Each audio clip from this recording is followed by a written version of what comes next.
Leetii kana wallahi dulaalee nagadisiise. Shamarran akkamitti shamarran irratti waan akkana raawwatti. Obboleettii seenaan obboleettii keenyaa kun baay'ee ulfaataadha. Dhugaa rabbii isiniin jedha.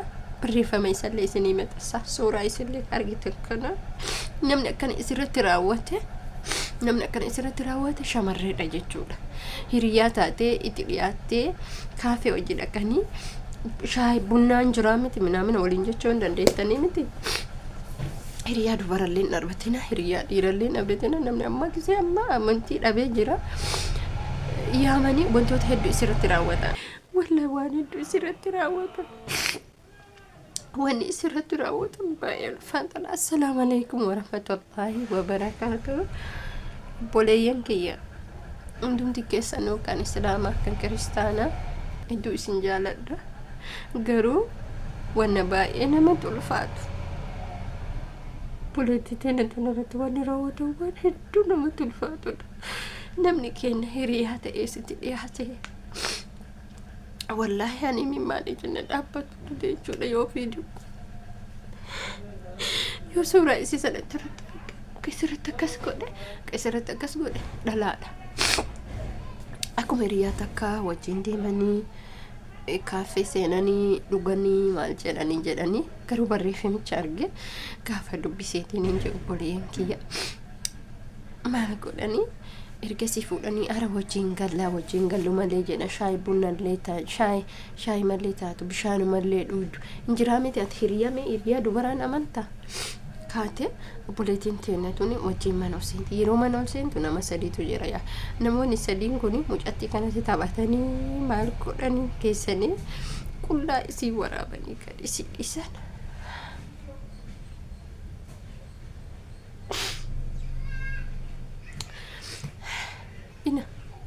Ila ebboloota koo yaadadha otoo si taateefu otoo obboleettii ta'e taatee otoo mataa kee taatee maaltu sitti dhagama? Maaltu sitti dhagamame yeroo kanatti bakka wallahi ani yeroo suuraa kana argu baay'ee rifadhe wallahi baay'ee rifadhe.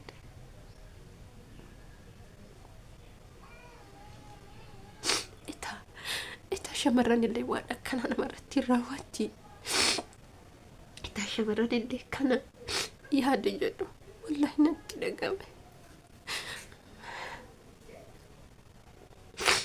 Nuti khayrii walii yaannu yookaan dhiira akkana nu godhe jenna. Soba ka'anii viidiyoo isii maxxansan gaafa kaane na fakkaata barreeffama kana maxxansuunuma inni ree ani maaluma argattan yoo mucaan kun baraatte yoo mucaan kun nasbii of baafte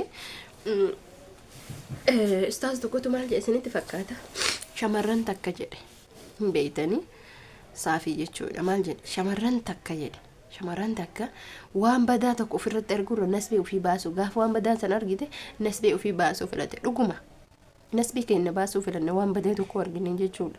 Shamarranitti akkamitti dubartiin dubarratti irratti hamtuu yaadde akkamitti hamtuu yaadde yoo intalli tun nasbii ofii baafte maal argatti? Hiriyaan isii akkana gootu hiriyaa bara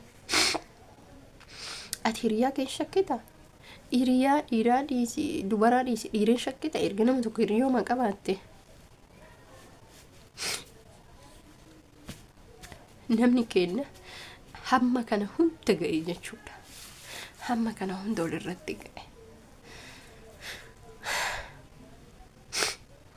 Maaliif akka ta'e hin beeku. Maaliif waan isaan akkas dalaganiif hin beeku. Maaliif akka lubbuu namaa kana baasuu barbaadaniif hin beeku. Ilaalchi isaan nama qaban hin beeku.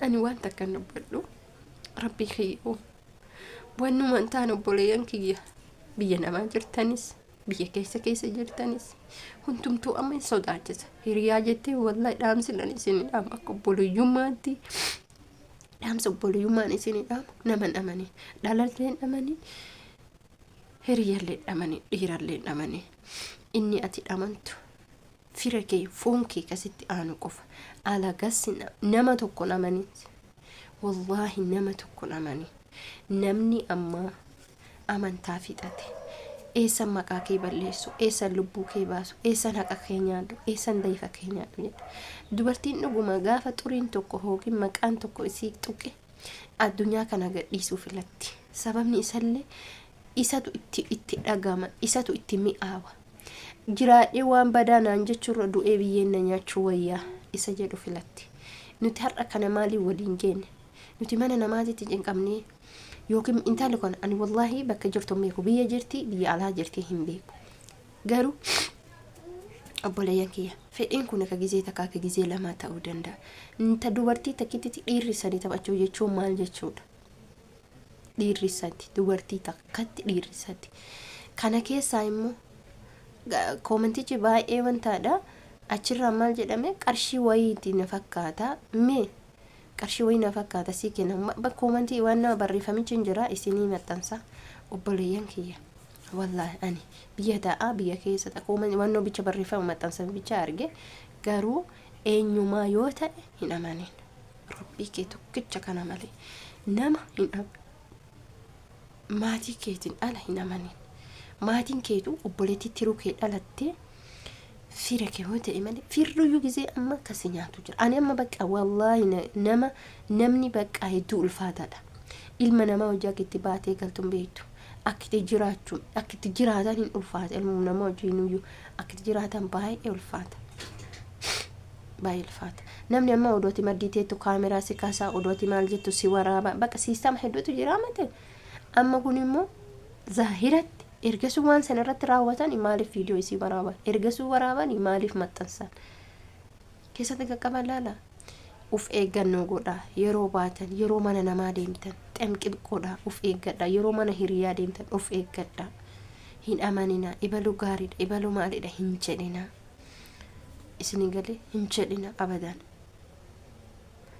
kanaafiyyuu wannin ani isinidha akka obboleeyyummaa takkaatti akka garaana nyaatanitti ka biyya keessallee ka biyya alaa jirtanillee hundumti keessanuu wannan isin dhaamuu barbaadu maa inni obboleeyyan kee maa inni isin fakkaata namarraa fagaachuudha nama amanuu dhiisuudha dubartis amanuu dhiisuudha dhiiras amanuu dhiisuudha amantaa yeroo nama amanuu yeroo amma hafe nama amanuu yeroo amma hafee jira kutee jira rabbii tokkicha bichaa ka amanama rabbii tokkicha tawakkaltu ala Allah jechuudha ilmi namaa lafarra kutee jira hin jiru si nyaatuu malee maal jechuu malee jechuudha akkamiin maqaa kee balleessu akkamiin lubbuu kee balleessu jedha jechuudha ilmi namaa kanaaf obboleeyyan kiyya qaaliidhaan gaariidhaan garaana nyaattan hedduu garaana nyaattan waan biyya keessattis waan nama qunnamuun beekan biyya namaatis waan nama qunnamuun beekan rabbii nagaan nu baasee nagaan nu haa galchu jechuu wayya rabbii keenyatti booyu wayya rabbii keenya kadhachuu wayya malee nuti ofitti amannee nuti nama gaariidha nuti nama jabaadha jechuun hin ulfaata isinii haa galu hin ulfaata rabbiin salphina kana hunda nu haa didu rabbiin waan nan taane nurra haa qabu rabbiin nama sharrii nuti deemu rabbiin nurra haa deebisu nama khayrii rabbiin haa kunuunsu hiriyaa gaarii qabaadhu hiriyaan hin jirti takka argite si gootuu miti hiriyaan hin jirti ta lubbullee walii baasuuf ta'an